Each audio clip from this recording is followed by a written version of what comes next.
তৃণমূলের second in command অভিষেক ব্যানার্জির নাম ভাঙিয়ে বিধানসভা ভোটে টিকিট পাইয়ে দেওয়ার প্রতিশ্রুতি, আর সেই টিকিট পাওয়ার আশ্বাসে টাকা তুলছিলেন এক ব্যক্তি। তবে প্রতারণা করে শেষ রক্ষা হলো না। কলকাতা পুলিশ অভিযান চালিয়ে গ্রেপ্তার করে ওই ব্যক্তিকে। জানা গেছে ধৃতের নাম শেখ নাজমুল হোদা। পুলিশ সূত্রে জানা গেছে অভিষেক ব্যানার্জির ঘনিষ্ঠ পরিচয় দিয়ে 2024 সালের বিধানসভা নির্বাচনে প্রার্থী করার টোপ দিচ্ছিলেন নাজমুল। তৃণমূলের টিকিট পাইয়ে দেওয়ার প্রতিশ্রুতি দিয়ে বেশ কয়েকজনের কাছ থেকে টাকা নিয়েছেন বলেও অভিযোগ। সূত্রের খবর, এমনই এক অভিযোগ জমা পড়ে শেক্সপিয়ার সরণি থানায়। তারপরে অভিযানে নেমে তাকে পার্ক স্ট্রিট থেকে গ্রেপ্তার করা হয়। তৃণমূল সূত্রে খবর, ওই ব্যক্তি অভিষেক ব্যানার্জির সঙ্গে ঘনিষ্ঠ। দূরের কথা, তার সঙ্গে তৃণমূলেরই কোনো দূর পর্যন্ত যোগ ছিল না। এই ব্যক্তির বিরুদ্ধে তদন্ত করা হবে বলেও জানা গিয়েছে।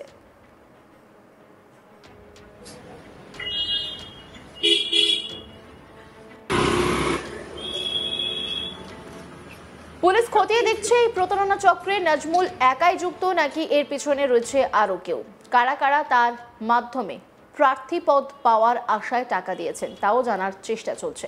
তৃণমূলের শীর্ষ নেতৃত্ব এই ঘটনায় কড়া মনোভাব নিয়েছে বলেই জানা গিয়েছে। দলের ভাবমূর্তি রক্ষায় কোনো রকম অসৎ কার্যকলাপ বরদাস্ত করা হবে না। আর এই গোটা বিষয় নিয়ে একটি রিপোর্ট তুলে ধরেছেন আমার কলিগ অনির্বাণ সিংহ রায়।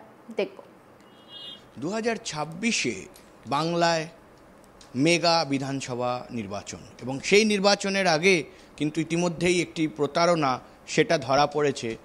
তৃণমূল কংগ্রেসের সেকেন্ড ইন কমান্ড অর্থাৎ ডায়মন্ড হারবারের সাংসদ অভিষেক বন্দ্যোপাধ্যায়ের নাম করে এবার প্রতারণা চক্রের হদিশ পাওয়া গেল শহর কলকাতায়।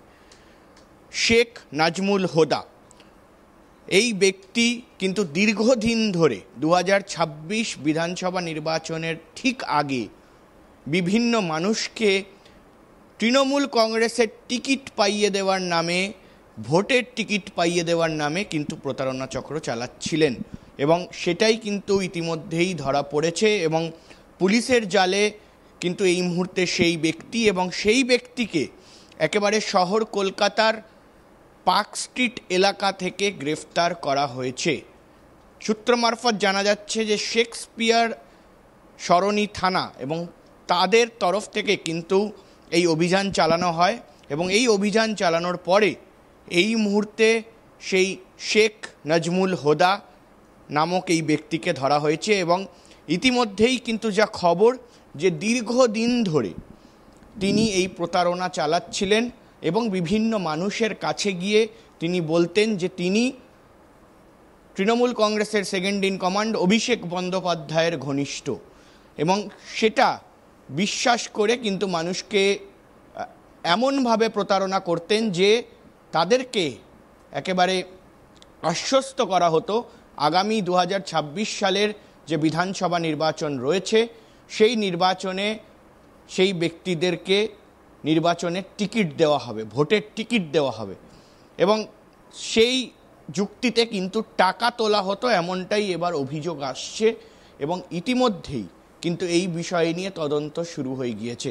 আমরা অতীতেও দেখেছি অনেকবার যে বিভিন্ন নেতা মন্ত্রী যারা ঘনিষ্ঠরা থাকে তাদেরকে কিন্তু এই প্রতারণা, অনেকেই এই প্রতারণা চক্রের মধ্যে ফেসেছেন। এর আগেও আমরা দেখেছি যে বিভিন্ন জায়গায় অভিযোগ উঠেছে যে টাকার বিনিময়ে ভোটের টিকিট, এবং সেই বিষয় নিয়ে এর আগেও চর্চা হয়েছে। 2024 একেবারে লোকসভা নির্বাচন এবং ঠিক তার আগে কিন্তু বিভিন্ন জায়গায় এই ধরনের অভিযোগ ভোটের আগে উঠেই আসে।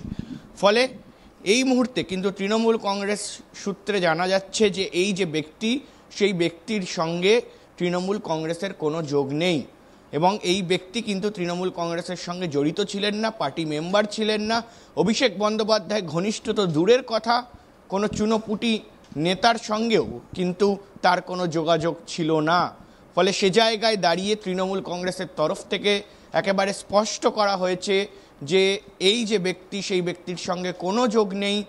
আগামী দিনে একেবারে এই ব্যক্তির বিরুদ্ধে কিন্তু তদন্ত করা হবে, এবং ঠিক কোথার থেকে এই বিষয়ের উৎস, কিভাবে অভিষেক বন্দ্যোপাধ্যায়কে তিনি ঘনিষ্ঠ বললেন, কিভাবেই বা বিষয়টা উঠে এলো, সেই বিষয়েও কিন্তু তদন্ত করা হবে। ইতিমধ্যেই পুলিশের তরফ থেকে কিন্তু এই তদন্ত শুরু হয়ে গিয়েছে এবং পুলিশের তরফ থেকে কিন্তু যা সূত্র মারফত আমরা জানতে পারছি যে খতিয়ে দেখা হচ্ছে, আগামী যে দিনে দেখাও হবে সেটা যে কোথাও গিয়ে এই যে প্রতারণা চালাচ্ছিলেন এই ব্যক্তি, সেই ব্যক্তির সঙ্গে আর কেউ জড়িত আছে কিনা, আর কোনো নাম উঠে আসছে কিনা, তৃণমূল কংগ্রেসের অন্দরেই কি কোনো নাম রয়েছে, বা তাছাড়া নাকি এই ব্যক্তি কোথাও গিয়ে একেবারে আপন মনে যে মনের মাধুরী মিশিয়ে কথা বলে একেবারে নিজেকে উজাড় করছিল এবং অভিষেক বন্দ্যোপাধ্যায়ের নাম নিয়ে বিভিন্ন মানুষের থেকে টাকা নিচ্ছিল, সেই বিষয়টাও কিন্তু এই মুহূর্তে দেখার, যে কোথাও গিয়ে একেবারে এই যে দুর্নীতি, সেই দুর্নীতির উৎস কোথার থেকে এবং কারা জড়িয়ে রয়েছে। শুধুমাত্র কি এই শেখ নাজমুল হোদা তিনি রয়েছেন নাকি অনেকে রয়েছেন? ফলে সে জায়গায় দাঁড়িয়ে কিন্তু এই মুহূর্তে 2026 সালের যে বিধানসভা নির্বাচন, মেগা বিধানসভা নির্বাচন, চতুর্থবারের জন্য লড়াই করবে তৃণমূল কংগ্রেস একেবারে নিজেদের যে আধিপত্য, সেই আধিপত্য ধরে রাখার জন্য। মুখ্যমন্ত্রী মমতা বন্দ্যোপাধ্যায় ফের চতুর্থবারের জন্য আসবেন কিনা সেটার লড়াই, এবং তার আগে কিন্তু এই মুহূর্তে এই প্রতারণার যে খবর, সেই খবর সামনে আসছে। কিন্তু তৃণমূল কংগ্রেসের তরফে এই বিষয়টাকে পুরোপুরিভাবে একেবারে খারিজ করা হয়েছে যে এই ব্যক্তির কোনো রকম সম্পর্ক কিন্তু দলের সঙ্গে নেই। তৃণমূলের সেকেন্ড ইন কমান্ড অভিষেক ব্যানার্জির নাম ভাঙিয়ে বিধানসভা ভোটে টিকিট পাইয়ে দেওয়ার প্রতিশ্রুতি, আর সেই টিকিট পাওয়ার আশ্বাসে টাকা তুলছিলেন এক ব্যক্তি। তবে প্রতারণা করে শেষ রক্ষা হলো না। কলকাতা পুলিশ অভিযান চালিয়ে গ্রেপ্তার করে ওই ব্যক্তিকে। জানা গেছে ধৃতের নাম শেখ নাজমুল হোদা। পুলিশ সূত্রে জানা গেছে অভিষেক ব্যানার্জি ঘনিষ্ঠ পরিচয় দিয়ে 2026 সালের বিধানসভা নির্বাচনে প্রার্থী করার টোপ দিচ্ছিলেন নাজমুল।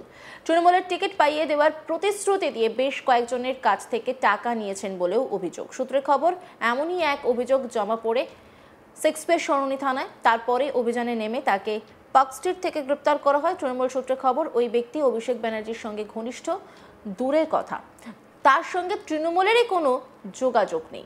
এই ব্যক্তির বিরুদ্ধে তদন্ত করা হবে বলেও জানা গিয়েছে। পুলিশ এখন খতিয়ে দেখছে এই প্রতারণা চক্রে নাজমুল একাই যুক্ত নাকি এর পেছনে রয়েছে আরও কেউ। কারা কারা তার মাধ্যমে প্রার্থী পদ পাওয়ার আশায় টাকা দিয়েছিলেন তাও জানার চেষ্টা চলছে। তৃণমূলের শীর্ষ নেতৃত্ব এই ঘটনায় কড়া মনোভাব নিয়েছে বলেই জানা গেছে। দলের ভাবমূর্তি রক্ষায় কোনো রকম অসৎ কার্যকলাপ বরদাস্ত করা হবে না।